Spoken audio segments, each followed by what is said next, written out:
మరొకసారి యేసుక్రీస్తు ప్రభునామం ముందు అందరికీ శుభములు. సిస్టర్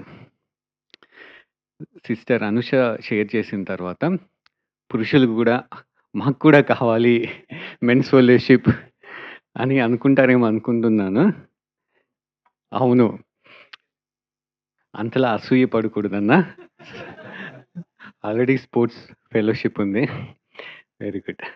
ఇక సమయంలో దేవుని యొక్క వాక్య భాగాన్ని ధ్యానించక ముందు అందరము నిల్చొని వాక్య భాగాన్ని చదువుకుందాము.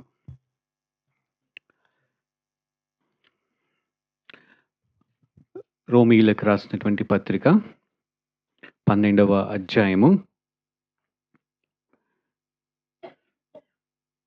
9 నుంచి 16 వచనాలు చదువుకుందాము. పౌలు రోమీయులకు రాసినటువంటి పత్రిక 12వ అధ్యాయము 9వ వచనము నుంచి 16వ వచనం వరకు అందరము కలిసి చదువుకుందాం. మీ ప్రేమ నిష్కపటమైనదై ఉండవలెను. చెడ్డ దానిని అసహించుకొని మంచి దానిని హత్తుకొని ఉండుడి. సహోదర ప్రేమ విషయంలో ఒకనియందొకడు అనురాగము గలవారై ఘనత విషయంలో ఒకనినొకడు గొప్పగా ఎంచుకొనుడి. ఆసక్తి విషయంలో మాంద్యులు కాక ఆత్మయందు తీవ్రత గలవారై ప్రభువుని సేవించుడి. నిరీక్షణ గలవారై సంతోషించుచు శ్రమయందు ఓర్పు గలవారై ప్రార్థనయందు పట్టుదల కలిగి ఉండుడి. పరిశుద్ధుల అవసరములలో పాలు పొందుచు శ్రద్ధగా ఆతిథ్యము ఇచ్చుచుండుడి. మిమ్మును హింసించు వారిని దీవించుడి. దీవించుడు గాని శపింపవద్దు. సంతోషించు వారితో సంతోషించుడి. ఏడ్చు వారితో ఏడువుడి. ఒకనితోనొకడు మనస్సు కలిసి ఉండుడి. హెచ్చువాటి యందు మనసుంచక తగ్గువాటి యందు ఆసక్తులై ఉండుడి. మీకు మీరే బుద్ధిమంతులమని అనుకునవద్దు. దయచేసి కూర్చున్నాను.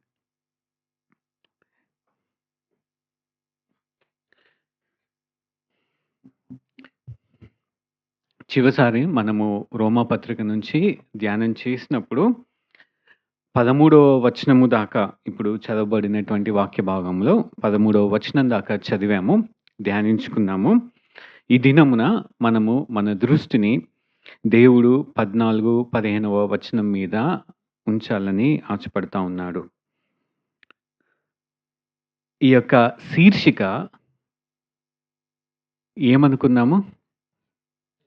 నిష్కపటమైన ప్రేమ. అది 9వ వచనంలో మొదటి భాగము. అక్కడి నుంచి 10వ వచనం నుంచి ఏం గమనిస్తామనంటే నిష్కపటమైనటువంటి ప్రేమ అంటే ఏంటి అన్న దానికి రుజువేంటి అన్న విషయాన్ని చూస్తాము. అక్కడ దేవుడు నిష్కపటమైనటువంటి ప్రేమ కలిగి ఉన్నవారు ఎటువంటి విధంగా నడుచుకుంటారు అనేటువంటి మాటలు చెప్తూ పౌలు వాటిల్ని ఆజ్ఞపూర్వకంగా చెప్పాడు. ఇలా ఉండండి, ఇలా ఉండండి, ఇలా చేయండి అని. గమనించారో లేదో 9వ వచనం నుంచి యాక్చువల్గా 21వ వచనం వరకు కూడా దేవుడు ఈ మాటలే చెప్తా ఉంటాడు పౌలు ద్వారా. నిష్కపటమైనటువంటి ప్రేమ అది ఎలా వ్యక్తపరుస్తామో, ఈ యొక్క ప్రేమ ఎటువంటి ప్రేమ? దేవాది దేవుడు మన పట్ల చూపించినటువంటి షరతులు లేని త్యాగభరితమైనటువంటి ప్రేమ. అది నిష్కపటమైనటువంటి ప్రేమ. నటన లేనిది, వేషధారణ లేని ప్రేమ, అగాపే ప్రేమ. ఈ ప్రేమ విశ్వాసిగా మనము దేవుడి పట్ల వ్యక్తపరుస్తాము. ఆ విషయాన్ని మనము ఎక్కడ ధ్యానించామంటే ఆసక్తి విషయంలో మాంద్యులు కాక ఆత్మయందు తీవ్రత గలవారై నిరీక్షణ గలవారై, ఇవన్నీ కూడా దేవుని పట్ల మనము వ్యక్తపరిచేటువంటి ప్రేమ. అదే రీతిలో 10వ వచనంలో ఏం చూస్తున్నాం మనము? సహోదర ప్రేమ విషయంలో ఒకనియందొకడు అనురాగము గలవారై ఘనత విషయంలో ఒకనినొకరు గొప్పగా ఎంచుకొనుడి. అంటే వారిని హెచ్చించండి, విజయం సాధించినప్పుడు అభినందించండి, ఒకే కుటుంబంలా ఆ ప్రేమని వ్యక్తపరచండి. ఇది తోటి విశ్వాసుల పట్ల మనము వ్యక్తపరిచేటువంటి ప్రేమ. ఈ 21వ వచనం దాకా ఎవరెవరి గురించి చెప్తా ఉన్నాడంటే, ఎవరి పట్ల మనం ఆ ప్రేమని వ్యక్తపరచాలని చెప్తా ఉన్నాడంటే దేవుడి పట్ల, విశ్వాసుల పట్ల, అవిశ్వాసుల పట్ల, దాంతోపాటు మన శత్రువుల పట్ల కూడా ఏ విధంగా మనము ప్రవర్తించాలి, మన స్పందన ఏ విధంగా ఉండాలి అన్న మాటల్ని దేవుడు ఇక్కడ చెప్తా ఉన్నాడు. మంచిని హత్తుకోండి అని 9వ వచనంలో చెప్పారు. చెడ్డదాన్ని అసహించుకొనండి అని చెప్తా ఉన్నాడు. ఈ మంచిది, చెడ్డది ఇక్కడ వివరిస్తా ఉన్నారనమాట. మంచిది ఏంటిది? ఆసక్తులై ఉండడము, మాంద్యులు కాక ఉండడం అనేది మంచిది. చెడ్డది ఏంటిది? మాంద్యులుగా ఉండడము, అనురాగ ప్రేమ లేకపోవడము చెడ్డది. అర్థమవుతుంది అనుకుంటున్నాను. ఈ మాటల్ని చాలా స్పష్టంగా పౌలు చెప్తా ఉన్నాడిక్కడ. అయితే కొన్ని మాటలు తను చెప్పేవి పాత నిబంధన గ్రంథంలో ఉండొచ్చు. అక్కడి నుంచి తీసుకున్నవి చెప్పుండొచ్చు. యేసుక్రీస్తు ప్రభువారు చెప్పినటువంటి మాటలు కూడా తను తీసుకొని ఉండవచ్చనమాట. ఈరోజు మన ధ్యానము 14వ వచనము, 15వ వచనము. ఇంగ్లీష్‌లో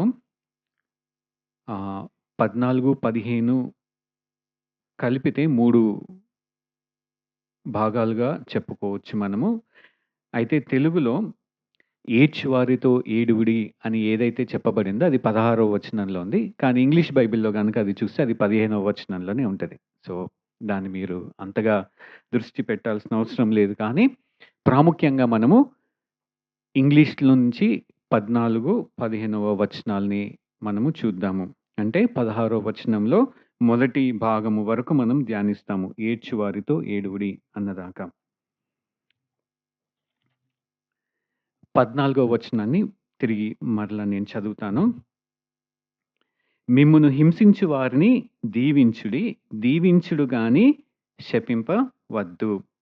ఇక్కడ ఎవరి గురించి మాట్లాడుతా ఉన్నారంటే, అవిశ్వాసి అయినటువంటి వ్యక్తి ఒకవేళ మనల్ని హింసిస్తే, ఆ హింసకి మన ప్రతిస్పందన ఏ విధంగా ఉండాలి? ఏ విధంగా స్పందించాలి? అన్న మాట చెప్తా ఉన్నాడు. ఏ విధంగా ప్రతిస్పందించాలి? దీవించండి అని చెప్తున్నాడు.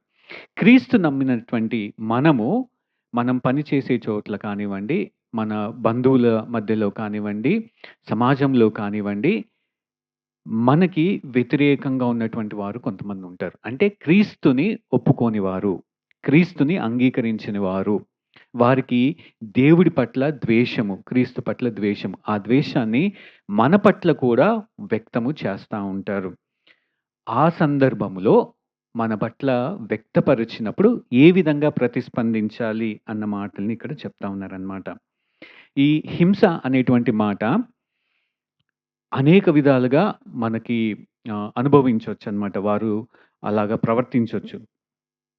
నలుగురిలో ఎగతాళి చేయొచ్చు, అవమానించొచ్చు, హేళన చేయొచ్చు, దుర్భాషలాడొచ్చు, గౌరవించకపోవచ్చు. మన మీద నిందలు కూడా మోపవచ్చు. ఇది ఒక రకమైనటువంటి హింస. ఇంకొకటి వెలివేస్తారు. అన్యమతము నుంచి క్రైస్తవ్యంలోనికి వచ్చినప్పుడు సాధారణంగా ఏంటంటే వీళ్ళని వెలివేస్తారు. పల్లెటూర్లలో అనుకోండి, ఊర్లల్లోకి రానియ్యరు. బయటుంచేస్తారు. మన ప్రాంతాలలో అయితే ఇప్పుడు సిటీస్‌లలో ఏంటంటే ఫంక్షన్స్‌కి వాటిలకి పిలవరు. దూరం పెడతారనమాట. వాళ్ళు మాత్రమే ఆనందిస్తారు. ఇలాగా దూరం పెట్టడం అవ్వచ్చు. ఆఫీస్‌లలో మార్నింగ్ మీటింగ్స్ నుంచి ఈవినింగ్ వెళ్ళేదాకా, అయిపోయేదాకా ఏదో ఒక మాట మాట్లాడొచ్చనమాట.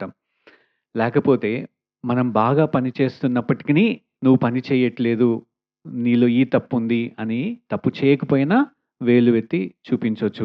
ప్రమోషన్‌కి మనకి అర్హత ఉన్నా సరే మనకి ప్రమోషన్ ఇవ్వకపోవచ్చు. ఇలా అనేకమైనటువంటి నానా విధాలుగా హింస అనేది మనము వెళ్తూ ఉండవచ్చనమాట ఇతరుల నుంచి. ఇదే కాకుండా కొన్ని కొన్ని సందర్భాల్లో పల్లెటూర్లలో కానివ్వండి, వేరే చోట్ల ఇప్పుడు సువార్త ప్రకటన చేసినప్పుడు, "నువ్వు మాకేంటి ప్రకటన చేసేది? మీ దేవుడు గొప్పవాడా?" అని దేవుడిని దూషిస్తూ మనల్ని కొట్టే పరిస్థితులు గూడా ఎదుర్కొన్న వాళ్ళు చాలామంది ఉన్నారు. ఈ పర్సిక్యూట్ అనేటువంటి మాట ఇంగ్లీష్‌లో ఏదైతే చెప్పబడిందో దాని అర్థం ఏంటంటే వెంటాడి, వేధించి, హాని కలుగచేయటము అనే మాట. అయితే ఇక్కడ ఈయన చెప్పినప్పుడు పౌలు మన కల్చర్‌లో గనుక గమనించినట్లయితే ఆఫీస్‌లో ఒకవేళ మనం పనిచేస్తున్నాం అనుకోండి. ఒక బాస్ కానివ్వండి, కొలీగ్ కానివ్వండి, క్రీస్తుని ద్వేషిస్తున్నాడనుకోండి, మనల్ని నానా విధాలుగా ఆయన హింసించొచ్చు. పొద్దున్న మీటింగ్స్‌లో మనల్ని ఎందుకు లేటొచ్చావని అట్లాగా నానా రకాలుగా దూషిస్తూ, నలుగురిలో అవమానిస్తూ ఉండొచ్చు. అది పొద్దున జరుగుద్ది. మధ్యాహ్నం లంచ్ టైమ్‌లో కూడా మన పట్ల ఎగతాళిగా మాట్లాడవచ్చు. ఈవినింగ్ టీ టైమ్‌లో కూడా సరే ఏదో ఒకటి మాట్లాడొచ్చు. వాళ్ళ పనేంటంటే హింసించటము. ఎందుకు? దేవుడంటే ద్వేషము వాళ్ళకి. ఇలాగా ద్వేషిస్తున్న మనుషుల మధ్యలో బాధ, ఇబ్బంది ఇటువంటిది చాలా దారుణంగా ఉంటుంది కొన్ని కొన్ని సార్లు. మనకి నిద్ర పట్టకపోవచ్చు, తినాలనిపించకపోవచ్చు, ఎంతో వేదన. మీలో చాలామంది అనుకుంటూ ఉండొచ్చు. నేనింతగా బాధ, హింస అనుభవించట్లేదు. ఈ వాక్యం నాకు వర్తిస్తదా అనంటే, రానున్న దినములలో అటువంటి పరిస్థితులు గుండా వెళ్ళవచ్చేమో. దేవుడు అందుకే ఈ యొక్క మాటలు చెప్పబడి ఉన్నాయి ఇక్కడ దేవుడి ద్వారా. అలాగా ఎప్పుడు హాని చేయాలి, ఏదో రకంగా అవతల వ్యక్తిని ఇబ్బంది పెట్టాలి, వాళ్ళని ప్రశాంతంగా ఉండనివ్వరనమాట.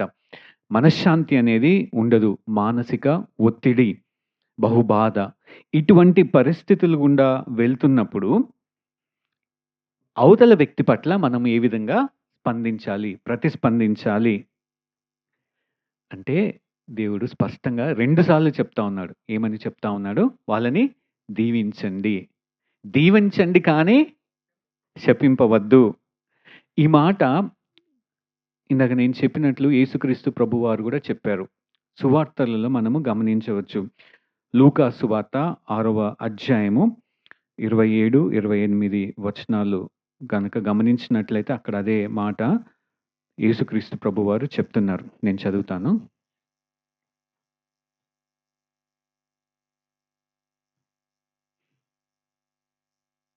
వినుచున్న మీతో నేను చెప్పినదేమనగా, మీ శత్రువులను ప్రేమించుడి, మిమ్మును ద్వేషించు వారికి మేలు చేయుడి, మిమ్మును శపించు వారిని దీవించుడి, మిమ్మును బాధించు వారి కొరకు ప్రార్థన చేయుడి. 35వ వచనం కూడా. మీరైతే ఎట్టివారిని గూర్చి అయినను నిరాశ చేసుకొనక మీ శత్రువులను ప్రేమించుడి, మేలు చేయుడి. స్పష్టంగా వారికి మేలు చేయండి అని చెప్తా ఉన్నాడు. ఇదే మాట 1 పేతురు 3:9లో గూడా ఉంటది. మీకెవరైనా హాని కలుగచేస్తే వారిని దీవించండి. ఇది మనుష్యులకి సహజముగా వచ్చేది కాదు. కంటికి కన్ను, పంటికి పన్ను అన్నటువంటి ఆలోచన విధానంతో పెంచబడ్డాం మనం. ఒక వ్యక్తి మనల్ని ఏమన్నా అన్నాడంటే వాడిని ఇంకొక మాట తిరిగి అనాలి. అనకపోతే మనకి నిద్ర పట్టదు. అవమానిస్తే తిరిగి అవమానించాలి. అది గుర్తుకు పెట్టుకొని 2 నెలలు, 3 నెలలు, 6 నెలలైనా సరే ఏదో ఒక రీతిలో ఆ వ్యక్తిని అవమానపరచాలి. దేవుడు స్పష్టంగా ఇక్కడ ఏం చెప్తున్నారంటే, అట్టి వారికి మేలు చేయండి, దీవించండి అనంటే వారికి మేలు కలగాలి అని ప్రార్థించండి. దేవుని యొక్క కృప, దయ వారి మీద కుమ్మరించులాగున ప్రార్థన చేయండి. ఎన్నో బహుమానాలు పొందుకోవాలని ప్రార్థించండి. వాళ్ళకి ప్రమోషన్ రావాలని ప్రార్థించండి. వాళ్ళకి పిల్లలు పుట్టాలని ప్రార్థించండి. అని ఇక్కడ చెప్తా ఉన్నారు. సిస్టర్ చెప్తా ఉన్నారు. చాలా కష్టమని. అవును. నిజంగానే కష్టము. మానవులకి ఇది చాలా కష్టము. సాధారణంగా ఆటోమేటిక్‌గా మనకేమొస్తదనంటే వారి పట్ల ద్వేషము, తిరిగి మళ్ళీ అవమానించాలి, ఏదో ఒకటి చేయాలి. బాగా ఇబ్బంది పెట్టే అత్తుందనుకోండి, కోడలేం జేస్తది? అవిశ్వాసురాలైన అత్త. ఏం జేస్తది కోడలు? ప్రార్థిస్తది. ఒక్కొక్కసారి ఓపిక పోయి, అబ్బా! ఈమె టపా కట్టేస్తే బావుండు. ఇంకెన్నాళ్ళు ఈ బాధ, వేదన అనైనా చేయొచ్చు. లేకపోతే తినేటువంటి కూరల్లో కొంచెం ఉప్పెక్కువైనా ఎయొచ్చు. బీపీ ఎక్కువైతే బావుంటదని జెప్పేసి. అంటే నానా విధాలుగా అనారోగ్యమొచ్చి మూలన పడితే బావుండు, పక్షవాతం వస్తే బాగుండు, తర్వాత జూసుకుందాము. అంటే ఆ మనసు మనది ఆటోమేటిక్‌గా ఆ విధంగా ఆలోచన కలిగి ఉంటుంది. అయితే అలా ఆలోచన కలిగి ఉండొద్దు. వాళ్ళని శపించకండి. అలా అయిపోవాలని కోరుకోకండి. మేలు కలగాలని ప్రార్థించండి అన్న మాట చెప్తా ఉన్నాడు. ఎందుకు ఈ మాట చెప్తా ఉన్నాడు అనంటే, తీతుకు రాసినటువంటి పత్రిక 3వ అధ్యాయము మొదటి 4 వచనాలు గనుక మనం చదివినట్లయితే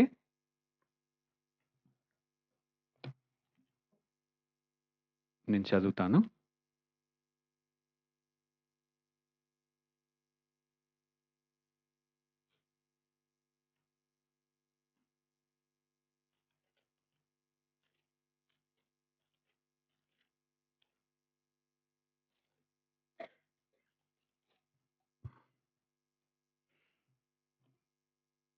అధిపతులకును, అధికారులకును లోబడి విధేయులుగా ఉండవలెననియు, ప్రతి సత్కార్యము చేయుటకు సిద్ధపడి ఉండవలెననియు, మనుషులందరి ఎడల సంపూర్ణమైన సాత్వికమును కనపరచుచు, ఎవనిని దూషింపక, జగడమాడని వారును శాంతులనై ఉండవలెననియు వారికి జ్ఞాపకము చేయము. ఎందుకనగా మనము కూడా మునుపు అవివేకులమును, అవిధేయులమును, మోసపోయిన వారమును, నానా విధములైన దురాశలకును, భోగములకును దాసులమైనయుండి దుష్టత్వమునందును, అసూయయందును కాలము గడుపుచు, అసహ్యులమై ఒకనినొకడు ద్వేషించుచు ఉంటిమి గాని, మన రక్షకుడైన దేవుని యొక్క దయను, మానవుల యెడల ఆయనకున్న ప్రేమయు ప్రత్యక్షమైనప్పుడు మనము మారుమనసు పొందగలిగాము.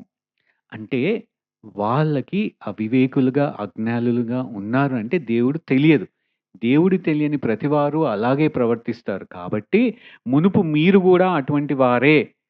దేవుణ్ణి తెలుసుకొని అంగీకరించిన మనమే కష్టము అని అంటున్నామా లేదా ఈ దినమున? అంటే ఆ స్వభావం అన్నది ఉంటది కాబట్టి వారి కోసం ప్రార్థించండి అన్నమాట చెప్తా ఉన్నాడు. ఇందాక చెప్తున్నట్లు ఇది చాలా కష్టము. కానీ ఇటువంటి ప్రేమ పరిశుద్ధాత్మ దేవుడు మనలో ఉన్నాడు కాబట్టి అది సాధ్యము. గమనించండి, దేవుడు ఎప్పుడైనా సరే ఆజ్ఞ ఇది చేయండి అని చెబితే అది చేయడానికి గల సామర్థ్యాన్ని దేవుడు మనకి ఇచ్చి ఉంటాడు. అందుకే అది చేయండి అని చెప్తాడు. అనుషా సిస్టర్‌కి అనారోగ్యంగా ఉన్నప్పుడు దేవుడు వాక్యం ద్వారా మాట్లాడి, నీకు ఇతరులను గూడా సహకారంగా ఇస్తాను. నువ్వు ఆ పని చెయ్యి అన్నప్పుడు సిస్టర్ ధైర్యం తెచ్చుకొని చేశారా లేదా? అదే రీతిలో ఇటువంటి పరిస్థితుల గుండా మనం వెళ్తున్నప్పుడు అదే దేవుడు అదే శక్తిని, అద్వితీయ శక్తిని మనకు అనుగ్రహించి వారి పట్ల అలా ప్రతిస్పందించడానికి సహాయము చేస్తాడు. ఇది సత్యము. అందుకే దేవుడు ఈ యొక్క ఆజ్ఞ ఇక్కడ చెప్తా ఉన్నాడు.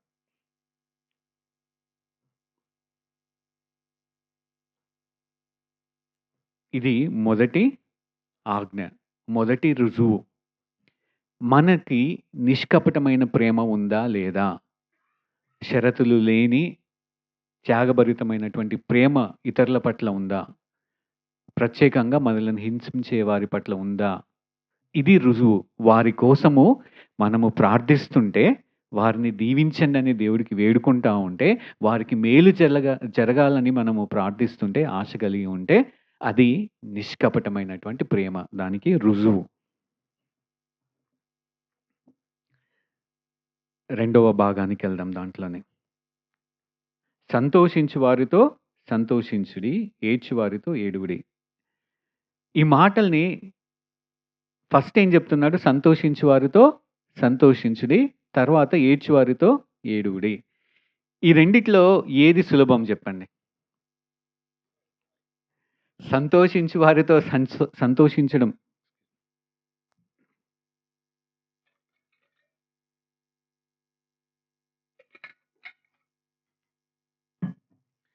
సంతోషించు వారితో సంతోషించడం సులభమా? ఏడ్చు వారితో ఏడవడం సులభమా? మీరు చెప్పండి. ఏడవడమే సులభము. అందుకే పౌలు ఇది చెప్పాడు ఫస్ట్. సంతోషించు వారితో సంతోషించండి. మొదటిదేమో మనల్ని హింసించే వారి పట్ల దీవించండి అని చెప్తా ఉన్నాడు. అంటే అవిశ్వాసుల పట్ల ఏ విధంగా ప్రతిస్పందించాలి. ఇప్పుడేమో విశ్వాసుల దగ్గరకొచ్చేసాడు తిరిగి మళ్ళీ. విశ్వాసుల్లో మీ తోటి సహోదరుడు, సహోదరిని కనుక సంతోషంగా ఉంటే, ఆనందిస్తుంటే వాళ్ళతో పాటు కలిసి సంతోషించండి. ఇది మన స్థితి వాళ్ళకంటే ఎక్కువుందనుకోండి. నేను ఉదాహరణ చెప్తున్నాను. మనకొక మంచి ఇల్లుంది. మన సహోదరుడు గూడా ప్రయాసపడి ఇల్లు కొనుక్కున్నాడు. గృహప్రవేశం జరుగుతుంది. ఆ గృహం గనక మన గృహానికంటే అద్భుతంగా ఉందనుకోండి, సంతోషించలేం. మన గృహం కంటే కొంచెం తక్కువుందనుకోండి, పర్లేదులే ఆళ్ళతో పాటు సంతోషిస్తా ఉంటాము. ఇదొకటి. అసూయ వచ్చేటువంటి మనసులో తన్నుకుంటూ వస్తా ఉంటది. ఈర్ష్య, అసూయ. అలా ఉండకండి అని చెప్తా ఉన్నాడు. కొన్ని కొన్ని సార్లు మనుషులెలాగా ప్రవర్తిస్తా అంటారంటే, ఆ ఆనందాన్ని, సంతోషాన్ని హరించే విధంగా గూడా ప్రవర్తిస్తా ఉంటారు. గృహం చెప్పాను గదా! గృహప్రవేశము ఎళ్తాము. ఈ కలర్ అంతా బాలేదు. వేరే కలర్ ఏసుండాల్సింది.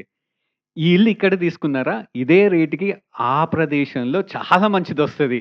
ఇక్కడెందుకు తీసుకున్నారు? నన్ను అడుగుండొచ్చు గదా ఒకసారి. ఇటువంటి మాటలు చెప్పుతూ వాళ్ళకున్నటువంటి ఆనందాన్ని హరించేస్తా ఉంటారనమాట. లేకపోతే నన్ను గూడా దేవుడు ఆశీర్వదించాడు. అగో నాకలా జేశాడు. నేనిలా ఉన్నాను. దేవుడేం చెప్తున్నాడంటే ఎళ్లి ఆనందించండి. వాళ్ళతో పాటు సంతోషించండి. స్తోత్రించండి. దేవుడిని కీర్తించండి అని చెప్తా ఉన్నాడు.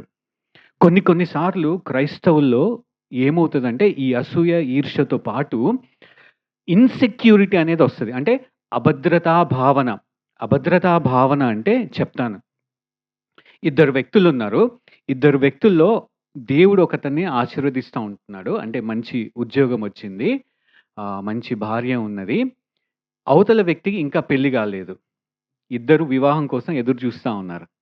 ఒక వ్యక్తికి వివాహమైంది, ఇల్లొచ్చింది, పిల్లలు పుట్టారు. ఈ వ్యక్తి ఇంకా అలాగే ఉన్నాడు. ఈ వ్యక్తి ఏమనుకుంటా ఉంటాడంటే, అరే! అందరూ నా గురించి ఏమనుకుంటారో, నేను వాడు కలిసే సంఘానికెళ్ళాము, ఒకే రూమ్‌లో ఉన్నాము. నేనేమో ఇంకా ఆశీర్వదించబడలేదు. వాడు ఆశీర్వదించబడుతా ఉన్నాడు. అని మనసులో ఏమొస్తదంటే ఈ అభద్రతా భావన. సంఘస్థులు నా గురించి ఏమనుకుంటారేమో, నేనంత పరిశుద్ధుడిని గాదేమో, నాకెక్కువ విశ్వాసం లేదేమో, వాడికి విశ్వాసం ఉందనుకుంటున్నారేమో, ఇటువంటి ఆలోచనలు ఖచ్చితంగా వస్తాయి. ఈ అభద్రతా భావన అనేదొస్తది. దాని గురించి చెప్పట్లేడు. అది వచ్చినా సరే, దాన్ని అధిగమించి వాళ్ళతో పాటు సంతోషించండి. ఇంకా చెప్పాలంటే పౌలు ఇక్కడ ఏం చెప్తున్నారంటే, సంతోషించు వాడితో సంతోషించండి అనంటే, వారికి సంతోషము ఏదైతే కలుగచేసిందో యాక్చువల్‌గా దానికి సంబంధించినటువంటి మేలు మీరు పొందుకోవాలి. మీరు పొందుకోలేదు, వారు పొందుకున్నారు. ఆ సమయంలో కూడా మీరు సంతోషించండి అని చెప్తున్నాడు. ఉదాహరణ చెప్తాను నేను. ప్రవీణ్ అన్న నాకు ఫోను చేశారు. శ్యామ్ యుద్ధం జరుగుతా ఉంది. గ్యాస్ సరఫరా తగ్గిపోతా ఉంది. అందరూ ఇండక్షన్ స్టవ్ కొనుక్కుంటున్నారు. నువ్వు గూడా కొనుక్కో. నేను కొనుక్కోవాలని ఆలోచన కలిగి ఉన్నానని చెప్పాడన్న. అన్న పొద్దున్న ఫోను చేశాడు. నేను వెంటనే 10 గంటలకల్లా షాప్‌కెళ్ళేసి ఒక షాప్ చెప్పాడు. అక్కడ ఎక్కువ అమ్ముతున్నారట అని జెప్పేసి. ఆ షాప్‌కెళ్ళేసి నేను కొనుక్కొని తిరిగొచ్చేసాను. నా తర్వాత ప్రవీణ్ అన్న ఎళ్ళాడు.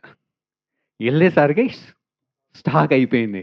మీరింకో నెల దాకా మీకు దొరకదండి అని చెప్పాడనుకోండి. అరే! మీ దగ్గర ఉందని నాకు చెప్పారు గదా! అంటే, సార్ ఎవరొచ్చారు మీ పేరు చెప్పి ఆయనకిచ్చేసామంటే, ఆ సమయంలో కూడా ప్రవీణ్ అన్న సంతోషపడాలి. ఎందుకు? శ్యాము తీసుకున్నాడు గాబట్టి. శ్యామ్‌కి దొరికింది. నాకు దొరక్కపోయినా సరే శ్యామ్‌కి దొరికింది. ఆ పరిస్థితుల్లో కూడా మనకి సంతోషం, ఆనందం కలగాలి. దాని గురించి ఇక్కడ చెప్తా ఉన్నాడు. ప్రమోషన్ ఉంది. ప్రమోషన్‌లు ఒకళ్ళకే రావాలి. ఇద్దరు బాగా కష్టపడతా ఉన్నాము. నాకు రాకుండా నా తోటి విశ్వాసికొచ్చిందనుకోండి, అప్పుడు గూడా నేను సంతోషించాలే తప్ప, ఈ అసూయ, ఈర్ష్య, అభద్ర భావం అనేది రాకూడదు. ఈ సంతోషం ఎప్పుడు కలుగుతది అనంటే, నేనొక మాట చెప్తాను. మనము ఈ కుటుంబంలో అనురాగము కలిగి ఉండాలి అన్నప్పుడు ఏం చూసామంటే, లేకపోతే ఆత్మీయ వరాల గురించి మనము ధ్యానించినప్పుడు, క్రీస్తు సంఘాన్ని ఒక శరీరముతో పోలుస్తున్నాడు. అవునా? కాదా? అటువంటి మాట ఒకటి మనము చదివినప్పుడు, ఇలాగ ఎందుకు చెప్తా ఉన్నాడు అనేది అర్థమవుతుంది.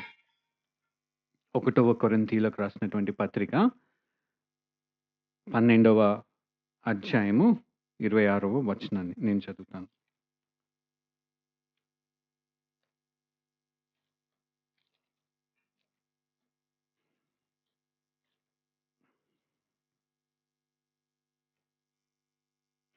కాగా ఒక అవయవము శ్రమపడునప్పుడు అవయవములన్నీయు దానితో కూడా శ్రమపడును.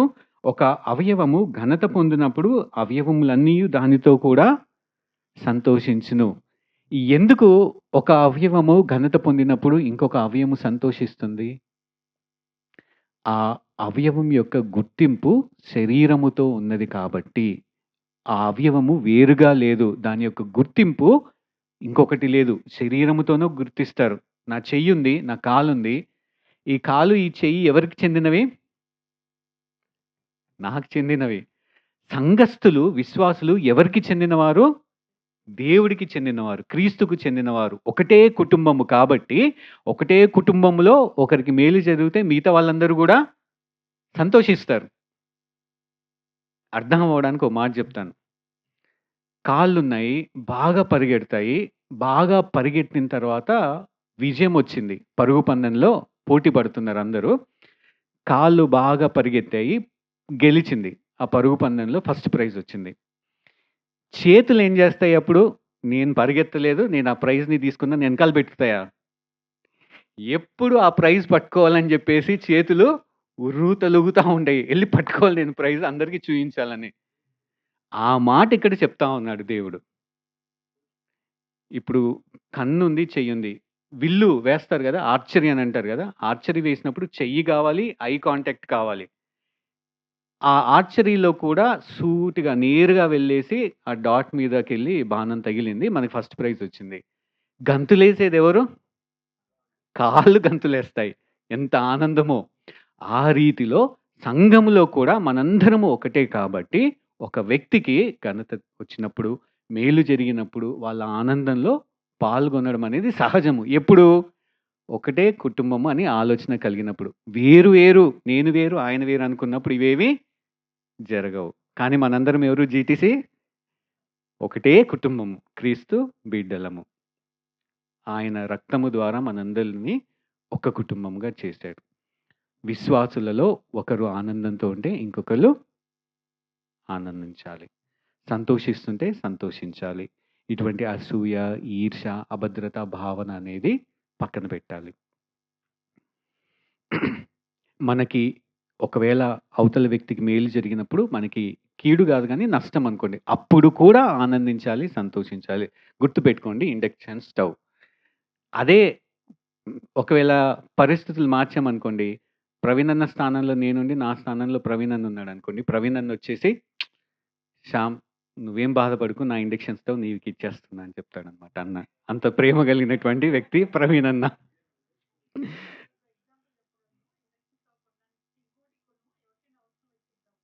చూసారా దేవుడు ఎంతగా మాట్లాడాడో నాతోటి?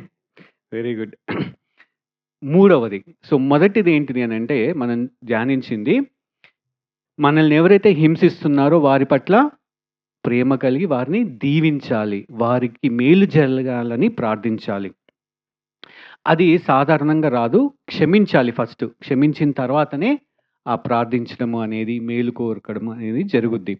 రెండో విషయం ఏం చూసామంటే, సంతోషించే వారితో సంతోషించాలి. చివరిది, ఏడ్చు వారితో ఏడువుడి. ఈ మాట చాలా సార్లు మనకి వచ్చేస్తది. అవతల వ్యక్తి బాధపడుతున్నాడనుకోండి, వెళ్లి వాళ్ళని ఆదరించాలి, మంచి మాటలు చెప్పాలి, తోడుగా ఉండాలి అని అనుకుంటా ఉంటాము. అయితే చాలా సార్లు ఏం చేస్తామంటే, యోబు స్నేహితుల్లాగా ప్రవర్తిస్తాం మనం. ఇక్కడ ఏడ్చు వారితో అంటే ఏడ్పు ఎప్పుడు వస్తుంది? దుఃఖము, వేదన, బాధ, తీవ్రమైనటువంటి వేదనలో ఉన్నప్పుడు వచ్చేటువంటి ఆ కన్నీరు గురించి ఇక్కడ చెప్తా ఉన్నాడు పౌలు.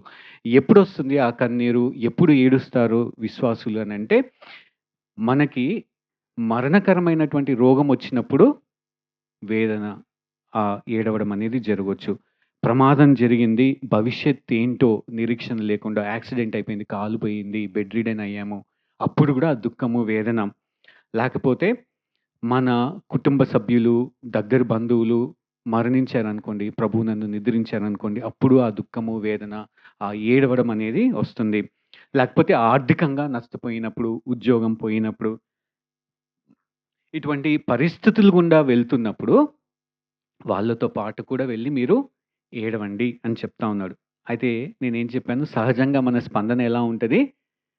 యోబు యొక్క స్నేహితుల్లాగా ఉంటది. యోబు అంత దుఃఖంలో ఉన్నప్పుడు ఎళ్లి ఏం చెప్తారు వాళ్ళు? వారం రోజులు సైలెంట్‌గా ఉన్నారు. వారం తర్వాత తీర్పు తీర్చడం మొదలుపెట్టారు. "నువ్వు ఏ తప్పు చేశావో ఒకసారి పరీక్షించుకో.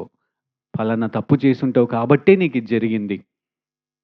ఆయనలాగా మనలో కొంతమంది అలాగా ఉండొచ్చు. అవతల వ్యక్తి ఏడుస్తుంటే, దుఃఖంలో ఉంటే తీర్పు తీర్చే వారిగా ఉంటాము. ఏ పాపం చేశావో అని. కొన్నిసార్లు సానుభూతి కూడా చూపిస్తా ఉంటారు. సానుభూతి అంటే వెళ్ళేసి, అయ్యో! అవునా! అలా జరిగిందా! అనేటువంటి ఆహ్, భావన గూడా వ్యక్తం చేస్తా ఉంటారు. సానుభూతితో పాటు ఈ తీర్పు తీర్చడంతో పాటు కూడా సలహాలిస్తా ఉంటారు. ఇలా చేశావా? అందుకే ఇలా జరిగుండొచ్చు. ఇలా చేసుండకూడదు. అలా చేసుండాలి. నా జీవితంలో గూడా నేను ఇలాగ జరిగినప్పుడు నేను ఇలా చేశాను, ఇలా అధిగమించానని వాళ్ళకి సలహాలిస్తా ఉంటాము. ధైర్యం చెప్తా ఉంటాము, బోధిస్తా ఉంటాం పక్కనే ఉండి. నాలాంటోళ్ళనుకోండి, బోధించాలి, బోధించాలి, వాక్యం జెప్పాలి, ఆ వాక్యం జెప్పాలి, ఈ వాక్యం జెప్పాలి అని ఆలోచన కలిగి ఉంటాం. అయితే దేవుడిక్కడ అవన్నీ చెయ్యండి అని చెప్పలేదు. ఏం చేయమన్నాడు? వాళ్ళతో పాటు ఏడవమని చెప్తా ఉన్నాడు. ఈ ఏడుపు, దుఃఖము ఎప్పుడొస్తదనంటే, వారితో పాటు మనము సానుభూతి కాకుండా సహానుభూతి కలిగినప్పుడు మాత్రమే ఆ ఏడుపనేదొస్తది. సానుభూతి గాదు, సహానుభూతి. సహానుభూతి అంటే వారి దృక్పథంలో ఆ పరిస్థితిని అర్థం చేసుకోవడము, వారి హృదయ లోతులుగా వెళ్ళేసి ఆ వేదనను అర్థం చేసుకుంటూ, ఆ పరిస్థితిలో నేనున్నాను అని అనుకున్నప్పుడు, వారి స్థానంలో మనల్ని పెట్టుకున్నప్పుడు, ఆ దుఃఖము, వేదన కలిగి ఏడుపనేది వచ్చేస్తది. ఆ సహానుభూతి కలిగి ఉండండి అని ఇక్కడ చెప్తా ఉన్నాడు. ఒక భక్తుడేం చెప్తున్నాడంటే, ఇలాగ కన్నీరు మున్నీరై దుఃఖ సాగరంలో ఉన్నటువంటి వాళ్ళకి, కన్నీరు తుడిచే వ్యక్తులు కాదు, కన్నీరు కార్చే వ్యక్తులు కావాలి అని చెప్తున్నాడు. ఈ మాట చాలా మంచి మాట. కన్నీరు తుడిచే వ్యక్తులు కాదు, కన్నీరు కార్చే వ్యక్తులు కావాలంట పక్క నుండి. ఒక వ్యక్తి ఏం చెప్తున్నాడంటే, ఇది చాలా సంవత్సరాల క్రితం జరిగినటువంటి సంఘటన. తనకి ఏడుగురు బిడ్డలుంటే, ముగ్గురు బిడ్డలు హఠాత్తుగా చనిపోయారు. ఎంతో దుఃఖంలో ఉన్నాడు. బాధపడతా ఉన్నారు. సంఘస్థులందరూ వస్తా ఉన్నారు. పాస్టర్‌లొస్తా ఉన్నారు అందరూ. ఒకాయనొచ్చి పక్కన కూర్చున్నాడంట. పక్కన కూర్చొని ఎన్నో సలహాలిస్తా ఉన్నాడంట. ఎన్నో మాటలు చెప్తా ఉన్నాడంట. వాక్యాన్ని చెప్తా ఉన్నాడంట. ఈ మరణమనేది శాశ్వతం కాదు. పునరుద్ధానం ఉంటది. నిరీక్షణ కలిగి ఉండు. ఇలాగ బైబిల్ వాక్యాలు పక్క నుండి ఒకటే చెప్తా ఉన్నాడు, చెప్తా ఉన్నాడు, చెప్తా ఉన్నాడంట. ఆ వ్యక్తికి ఆయన పేరు జోసెఫ్ బేలే. ఆ వ్యక్తికి ఏమనిపించిందంటే, ఇక్కడి నుంచి ఈ వ్యక్తి ఎళ్ళిపోతే బావుండు దేవా! అని అనిపించిందంట. ఆ వ్యక్తి వెళ్ళిపోయిన తర్వాత ఇంకొక వ్యక్తొచ్చాడంట. ఇంకొక వ్యక్తొచ్చి ఆ పక్కనే కూర్చొని ఆయనతో పాటు ఏడుస్తా ఉన్నాడు. ఎప్పుడైనా ఏదైనా అడిగితే దానికి జవాబు చెప్తా ఉన్నాడు. ప్రార్థన చేయనప్పుడు చేయండి అనన్నప్పుడు క్లుప్తంగా ప్రార్థన చేసి వెళ్ళాడు. చాలా సార్లు ప్రార్థన చేయండంటే, మనం చెప్పాల్సినటువంటి సలహాలన్నీ కూడా ప్రార్థనలో లిస్ట్ ఉంటాయన్నమాట. అది చెప్పేస్తాము. ఇలాగ కాదు వాళ్ళతో పాటు ఏడవండి. వాళ్ళ పరిస్థితిని అర్థం చేసుకోనండి. వాళ్ళతో పాటు ఏకీభవించండి అని పౌలిక్కడ చెప్తా ఉన్నాడు. ఎప్పుడు ఏడుపొస్తది? మన సొంత బిడ్డకి ఏదైనా జరిగితే. ఆ పక్కన వాళ్ళకి జరిగినప్పుడు వాళ్ళు కూడా మన సొంతము. ఒకటే కుటుంబం గుర్తుపెట్టుకోండి. ఒకటే కుటుంబం అనన్నప్పుడు వాళ్ళ దుఃఖము మన దుఃఖము అవ్వాలి. దాని తర్వాత దేవుడి ప్రేరేపణను బట్టి ధైర్యం చెప్పడము. వాళ్ళు ఒకవేళ మనల్ని సలహా అడిగితే, వాళ్ళు ఒకవేళ మనల్ని ఆశ్రయించితే అప్పుడు ధైర్యపరచొచ్చు. కానీ ఆ పరిస్థితుల్లో ఆ వేదన, ఆ దుఃఖ సాగరంలో ఉన్నప్పుడు వాళ్ళతో పాటు మౌనముగా ఉండి దుఃఖించటము. యేసుక్రీస్తు ప్రభువారు కూడా లాజరు చనిపోయినప్పుడు ఏం చేశారు? వెళ్ళినప్పుడు మరియని కలిసినప్పుడు ఆ సమాధి దగ్గరికెళ్ళేటప్పుడు యేసుక్రీస్తు ప్రభువారు కన్నీరు కార్చారు, ఏడ్చారు అనే మాట ఉంటది. ఆయన అక్కడికెళ్ళి బోధించలేదు. నిరీక్షణ కలిగించే మాటలు చెప్పలేదు. ఆ మాటలు పలికినప్పుడు ఆయన ఏడుస్తున్నప్పుడు పక్కనున్నటువంటి యూదులు అనుకున్నారంట, అమ్మో! ఈయనకి లాజరు అంటే, ఆ కుటుంబం అంటే ఎంత ప్రేమనో. ఆ ప్రేమ ఉన్నప్పుడు, వారితో పాటు ఏకీభవించినప్పుడు ఆటోమేటిక్‌గా దుఃఖం అనేది వస్తది. మనవారు, మన కుటుంబము ఒకటే కుటుంబము. 3 విషయాలు ఈరోజు ధ్యానించుకుందాం. ఏంటి ఆ 3 విషయాలు? శత్రువులను హింసించే వారిని దీవించండి. దీవించండంటే వారికి మేలు కలగాలని, మంచి జరగాలని, దేవుడి యొక్క కృప విస్తారముగా కుమ్మరింపబడాలని ప్రార్థన చేయాలి. ఈ మాటలు శ్యామ్ చెప్పట్లేదు. యేసుక్రీస్తు ప్రభువారే చెప్పారు. అక్కడ చూసాము. రెండోది ఏంటిది? సంతోషించు వారితో సంతోషించుడి. ఆ సంతోషానికి కారణమైనటువంటి విషయం ఏదైతే ఉందో అది మనకొకవేళ మంచిది కాకపోయినప్పటికిని వాళ్ళతో పాటి కలిసి సంతోషించడం గురించి ఎక్కువగా చెప్తా ఉన్నాడు. ఆనందించడము. ఏడ్చువారితో ఏడువుడి. రానున్న వారంలో లేకపోతే నెలలో వీటిని మనం ఏం చేయాలి? పరిశుద్ధాత్మ దేవుని శక్తితో అమలు పరచాలి. అమలు పరచాలంటే ప్రాముఖ్యంగా ఏం చేయాలి? ఈ మాటలన్నీ ఎక్కడి నుంచి వస్తున్నాయంటే ఆధారము 12వ వచనంలో 1, 2 వచనాల నుంచి వస్తుంది. మనస్సు మారి రూపాంతరము చెందుండి. నేను చెప్పాను కదా! ఇది సహజంగా మనుషులకి మనకి రాదిది. మన మనస్సు మారాలి.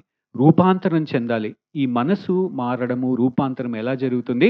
పరిశుద్ధాత్మ దేవుడు మన హృదయంలో జరిగించినప్పుడు. పరిశుద్ధాత్మ దేవుడు ఎలా జరిగిస్తాడు? వాక్యముని మనము చదువుకొని ధ్యానించినప్పుడు మన ఆలోచన విధానాన్ని, మనసుని దేవుడు మారుస్తాడు. అప్పుడు మన స్పందన వాక్యానుసారముగా ఇక్కడ పౌలు ఏ విధంగా చెప్పాడో దానికి ఎలైన్ అయి ఉంటది. అనుగుణంగా ఉంటది. ఆ ధ్యానించడము, ప్రార్థన చేయడము, పరిశుద్ధాత్మ దేవుడికి సహకరించినప్పుడల్లా కూడా ఇది ఎంతో భారంగా ఉంటది. ఆ అసూయ ఉండడము, ఆ ద్వేషం ఉండడము, ఆ అభద్రతా భావము ఇవన్నీ పోవు. పరిశుద్ధతలో ఎదగడము, విశ్వాసములో ఎదగడము, ప్రేమలో ఎదగడము అనంటే ఇలాగా నడుచుకోవడము. కుటుంబ ప్రార్థనలో స్పెసిఫిక్‌గా, వ్యక్తిగత ప్రార్థనలో స్పెసిఫిక్‌గా మనల్ని ఎవరైతే హింసిస్తున్నారో, లేకపోతే మనల్ని ఎవరైతే దూషిస్తున్నారో, దుర్భాషలాడుతున్నారో, కఠినంగా చూస్తా ఉన్నారో వాళ్ళ కోసం ఏం చేయాలి? ప్రార్థించాలి. వ్యక్తిగత ప్రార్థనలో, కుటుంబ ప్రార్థనలో చెయ్యాలి. చాలా ప్రాముఖ్యమైనది. ఈ నెక్స్ట్ 1 మంత్ అది చేసి పెట్టుకోండి. ఆ పట్టిక ఉండాలి. వాళ్ళ గురించి మేలు కోసము ప్రార్థించాలి. ఒకే కుటుంబము అనేటువంటి ఆలోచన కలిగి ఉండాలి. వేరు వేరు నేను ఆ శరీరములో, క్రీస్తు శరీరములో పాలిభాగస్థుడిని. నేను వేరు కాదు. నేను నా సహోదరుడు విశ్వసించిన వారితో మేమందరము ఒక్కటమే అనే ఆలోచన కూడా మనల్కి మనము గుర్తు చేసుకోవాలి. ఆ గుర్తు చేసుకున్నప్పుడు వారితో పాటు వారికి సంతోషం కలిగినప్పుడు సంతోషించగలుగుతాము. దుఃఖంలో ఉన్నప్పుడు వారితో పాటు దుఃఖపడతాము. గమనించుకోండి. నాలాంటి వాళ్ళు ఏం చేయాలంటే ఎవరైనా బాధలో, ఇబ్బందుల్లో ఉంటే ప్రసంగాలు చేయకూడదు, బోధించకూడదు, వాక్యాల్ని చెప్పకూడదు. వాళ్ళు అడిగితే తప్ప, సలహాలు అడిగితే తప్ప. వారితో పాటు పక్కన మౌనంగా ఉండి గుర్తుపెట్టుకోండి, కన్నీరు తుడిచేవారు కాదు, కన్నీరు కార్చేవారు కావాలి. ఆ విధంగా మనమందరము ఉండేటట్లు పరిశుద్ధాత్మ దేవుడు మనకి నడిపింపుదల కలుగచేయును గాక.